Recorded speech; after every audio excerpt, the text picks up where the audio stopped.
भी है, कैल्शियम भी है, मिनरल्स भी है, विटामिन भी है, एंजाइम भी है, एसिड्स भी है, सब कुछ है, तब जाके आपकी ब्रांडिंग समझ रहे ना। तो हम लोगों को पौधे को बचपन से सारा फीडिंग देना है। जैसे बच्चा जन्म लेता है और माँ का दूध 6 महीने तक पीता रहता है, क्यों? क्योंकि माँ के दूध में सभी तरह के न्यूट्रिएंट मिल जाते हैं एक साथ में। वो उस समय दाल नहीं खा सकता, उस समय फ्रूट्स नहीं खा सकता, वेजिटेबल्स नहीं खा सकता है, ग्रेन्स नहीं खा सकता बच्चा, तो इसलिए वो माँ के दूध से वो पूरी सप्लीमेंट लेता रहता है। और जैसे ही वो बड़ा होता है फिर दालें भी खाता, सब्जी खाता, अनाज भी खाता है, वेजिटेबल भी खाता है कि नहीं है? तो इस तरह से उसका पूरी बॉडी का फूडिंग होता रहता है। तो कुल मिला के और ये निरंतर चलना चाहिए। ऐसा नहीं है कि आज हमें ये मिनरल्स मिल गया तो कल हम विटामिन ले लेंगे, परसों जो है ना हम कोई एसिड्स ले लेंगे और फिर उसके बाद जो है ना हम कोई और न्यूट्रिएंट ले लेंगे। ऐसे थोड़ी करते हैं हम लोग एक संतुलित आहार भोजन अपना लेते हैं जिसमें सभी तरह की चीजें हमारी बॉडी में जाती हैं और फिर हमारी बॉडी तंदुरुस्त रहती है, कुपोषित नहीं होती है। तो हमें पौधे को भी बचपन से ये बात का ध्यान रखना पड़ेगा कि हम उसे फुल न्यूट्रिएंट दें, कंप्लीट डाइट दें। तो हमने यहाँ पर नर्सरी डाली और हमने वो लिक्विड जो टंकी में इकट्ठा किया, पहले तो हमने बेसल डोज में खाद डाला, खाद के साथ में बाद में हमने इसमें लिक्विड तरल मिला के डाला। तो इन तरल मिला के डालने से जो पौधे को फीड मिलना चाहिए था वो फीडिंग पौधे को लगातार मिलता रहा। अब ये जाके पौधे के जर्मिनेशन अवस्था से मिला तो पौधा इतनी फास्ट ग्रो किया कि 18 दिन में उसने ये नर्सरी तैयार कर दी, केवल 18 डेज में, 18 डेज में। ठीक है, अब ये 18 दिन की नर्सरी तैयार हुई, फिर हमने इसको ट्रांसप्लांट किया, एक एक करके पौधा लगाया, ये पॉलीमल्चिंग सीड डाली।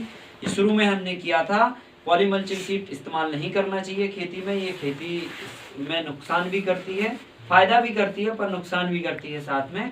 इसकी जगह पे आप धान के पैरे का इस्तेमाल कर सकते हैं, उसको मल्चिंग के रूप में इस्तेमाल कर सकते हैं। 1.25 फीट पे इस पे छेद करके बैम्बू लगाए, फिर तार बांधा, तार से पौधे को बांधा और ये पूरा प्लॉट इस ढंग से तैयार किया कि आप अपने ढंग से अपने रास्ते में चलो और पौधों को अपने रास्ते में चलने दो। ठीक है, ताकि आप उनसे डिस्टर्ब ना हो और वो आपसे डिस्टर्ब ना हो।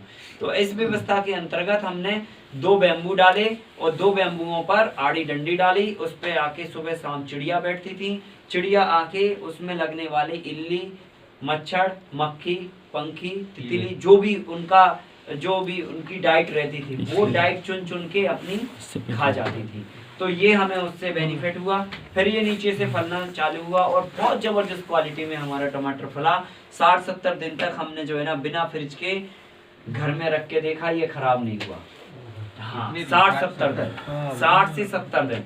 और ये एक व्यक्ति ने प्रैक्टिकल नहीं किया, हमारे फार्म पे आने वाले जितने भी विजिटर्स आते थे उन सबको हम टमाटर गिफ्ट करते थे, वो लोग ले जाते थे और वहाँ पे अपने घर में ट्रायल करते थे कि भैया हमने 40 दिन रख के देखा, हमने 50 दिन रख के देखा।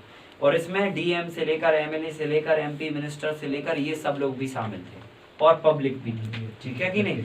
तो हमने सब लोगों को टमाटर गिफ्ट दिया और ये साइज और शेप में इतना गजब का कि 12 टमाटर चढ़ा दो तो 1 केजी का वजन।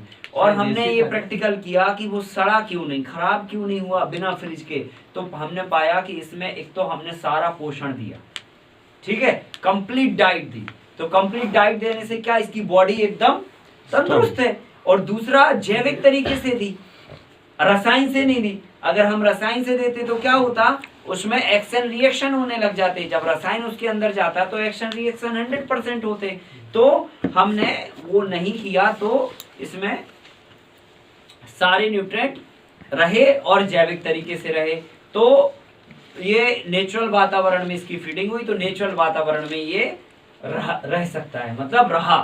ठीक है, तो इसलिए ये खराब नहीं हुआ और बहुत अच्छी क्वालिटी में टमाटर फला। लोग कहते हैं पेड़ पे पैसे नहीं उगते, लेकिन हम लोगों ने 24 रुपए, 28 रुपए, 32 रुपए, 18 रुपए, इस तरह से एवरेज टमाटर हम लोगों ने बेचे। तो जब 24-25 रुपए, 30 रुपए किलो टमाटर बिकता था और 1 किलो पे 12 टमाटर से ज़्यादा नहीं चढ़ते थे, तो हम लोग कैलकुलेशन कर लेते थे कि एक पेड़ में अगर 20 टमाटर हैं तो इसका मतलब है कि 20 दूनी 40 रुपए